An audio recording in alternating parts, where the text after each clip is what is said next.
ఓం నమః శివాయ. ఓం నమో నారాయణాయ. ఓం శ్రీ నరదృష్టి నివారణ కాల భైరవాయ నమో నమః. ఓం సూర్య అరిష్టేతు సంప్రాప్తే సూర్య పూజాంచ కారయేత్. సూర్యధ్యానం ప్రవక్ష్యామి ఆత్మదోషపీడోప ఉపశాంతయే. హరి ఓం.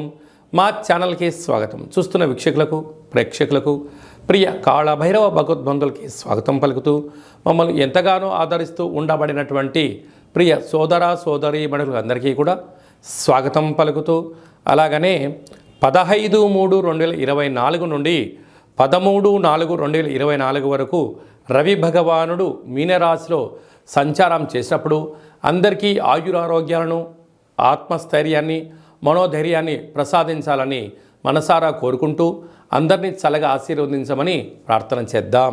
మేషరాశి వారికి రవి భగవానుడు వ్యయంలో 12వ స్థానంలో సంచారం చేయడం వలన దూర, వాయు, జల ప్రయాణాల్లో ఇబ్బందులు, అనవసరమైన గొడవలు, ఆరోగ్య పరిస్థితి, ధనం అనవసరంగా ఖర్చు పెట్టేటువంటి పరిస్థితి అధికంగా ఉంటుంది.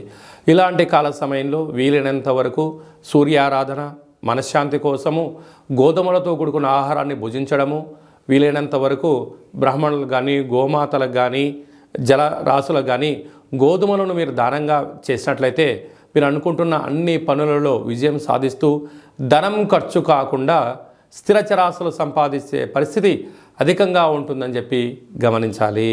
ఆరోగ్యకారకుడు సూర్యనారాయణుడు అవ్వడం వలన ఇంట్లో అందరికీ సంపూర్ణ ఆయురారోగ్యాలు ప్రసాదించాలి అన్నట్లయితే ప్రతిరోజు మనం స్నానం చేసిన తదనంతరము పూజామందిరంలో దీపాన్ని ఏర్పాటు చేసుకొని సూర్యభగవానికి నమస్కారం చేసుకొని గంగే చయమునే చైవ కృష్ణే గోదావరి నర్మదే సింధు కావేరి జలేస్మిన్ సన్నిధింకురు అనేటువంటి మంత్రాన్ని చెప్పుకొని సూర్యభగవానికి అర్ఘ్యాన్ని వదిలిపెట్టడము, తులసి కోటలో సూర్యుని చూస్తూ నమస్కారం చేయడం వలన సంపూర్ణ ఆయురారోగ్యాలు కలుగుతాయని చెప్పి గమనించాలి. అలాగే ప్రతిరోజు ఆదివారం పూట ఉదయం 6 గంటల నుండి 7 గంటల వరకు రవిహోర ఉంటుంది కనుక అలాంటి కాల సమయంలో సూర్య మంత్రమైనటువంటి ఓం హ్రాం హ్రీం రోం సహ సూర్యాయ నమః అనే మంత్రాన్ని రోజు 6 సార్లు తగ్గకుండా 54 సార్లు కానీ 108 సార్లు ఉచ్చరింపచేసినట్లయితే స్వామికి ఆశీస్సులు కలుగుతాయి. ఇంకనూ మనం అద్భుతమైన విజయాన్ని సూర్యశక్తి ద్వారా సంపాదించాలి అన్నట్లయితే ఈ యొక్క పాత్రను కంచు పాత్ర అంటాం. కాళభైరవ స్వామి వారి యొక్క అక్షయ పాత్ర. రాసులు 12 ఎలా ఉంటాయో 12 రాసులను స్వరూపాలు ఇందులో అచ్చు వేయడం జరుగుతుంటుంది. ఈ పాత్ర వలన ఉపయోగాలు ఒకసారి తెలుసుకుందాం. మనం ఒక్కసారి ఇలా శబ్దం చేసినట్లయితే ఓంకార శబ్దం రావడం జరుగుతుంటుంది. అలాగా మనసులో మనం 3 సార్లు కానీ 12 సార్లు కానీ ఓం సూర్యాయ కాళభైరవాయ నమః అంటూ ఇలాగా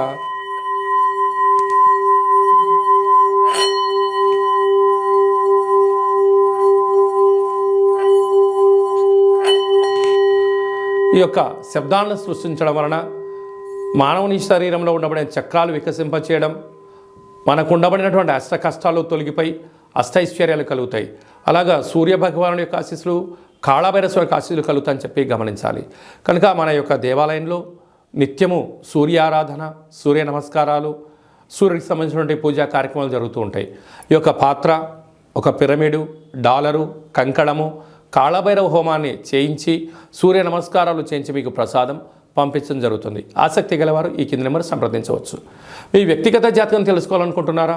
మీ పేరు, పుట్టినటువంటి తేదీ, నెల, సమయం, సంవత్సరం రాసి పంపించినట్లయితే మీకు 100 సంవత్సరాల జాతకాన్ని రాసి పంపించి మీరు పుట్టినప్పుడు గ్రహ గమనాలు ఎలా ఉన్నాయి, ప్రస్తుతం ఎలా ఉంటున్నాయి, రాబోయే కాలం ఎలా ఉండబోతున్నాయో సవివరంగా సంపూర్ణంగా తెలియజేయడం జరుగుతుంది. అలాగే చాలామందికి డేటా ఆఫ్ బర్త్లు లేనటువంటి కారణం వలన మీ పేరు యొక్క మొదటి అక్షరాన్ని అనుసరిస్తూ పేరును మీద ఉండబడిన రాశిని తెలియచేస్తూ కాళభైరవ ఉపాసన చేత భూత, భవిష్యత్, వర్తమానాన్ని తెలియజేయడం జరుగుతుంది. ఆసక్తి గలవారు, జ్యోతిష్య వివరాలు సంపూర్ణంగా తెలుసుకోవాలి అనుకుంటున్నవారు ఈ కింది నెంబర్ను ఆన్లైన్ ద్వారా కానీ, ఆఫ్లైన్ ద్వారా కానీ, వాట్సాప్ ద్వారా కానీ సంప్రదించి అపాయింట్మెంట్ తీసుకొని సంప్రదించగలరు. భార్యాభర్తలు తరచుగా గొడవ పడుతున్నారా? ఇద్దరి మధ్య అభిప్రాయ భేదాలు కుదరట్లేదా? లేకుంటే మీ అబ్బాయికి కానీ అమ్మాయికి కానీ ఎంత వివాహ ప్రయత్నం చేసినా అవ్వడం లేదా? జాతకంలో ఉండబడిన దోషాలను తెలియజేస్తూ అబ్బాయి వారి యొక్క జాతకంలో ఉండబడిన యోగాలను మీకు తెలియజేస్తూ మీకు కాళభైరవ స్వామి వారి ఆశీస్సుల చేత మీ యొక్క వివాహ ప్రయత్నాల్లో ఆటంకాలు లేకుండా సలహాలు సూచనలు ఇవ్వడం జరుగుతుంటుంది. భార్యాభర్తల మధ్య అభిప్రాయ భేదాలు తొలగి ఒకరంటే ఒకరికి ఆప్యాయత అన్యోన్యత ఉండడానికి సలహాలు సూచనలు ఇవ్వడం జరుగుతుంటుంది. అలాగనే కాళభైరవ స్వామి యొక్క మంత్ర సాధన ఎలా చేయాలి, కాళభైరవ స్వామి యొక్క మంత్ర ఉపదేశం ఎలా తీసుకోవాలో మన యొక్క దేవాలయం ఏర్పాటు చేయడం జరుగుతుంటుంది.